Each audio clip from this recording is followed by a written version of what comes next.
Здравейте! В това кратко демо ще разгледаме как може да изтеглите месечните си фактури за направените плащания към Google AdWords. Първо трябва да се насочите към секция таксуване, която е в зъбното колело горе в дясно.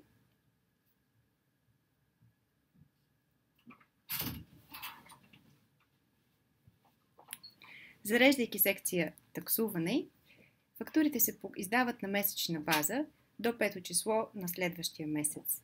За да изтеглите месечната фактура, трябва да намерите съответния период и да кликнете върху съответния номер.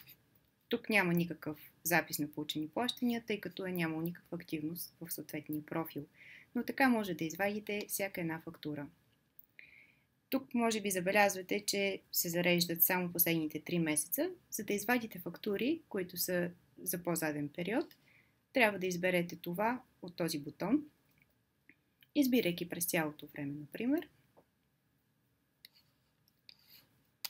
Ще видите фактурите и дейността на профила, откакто той е съществувал.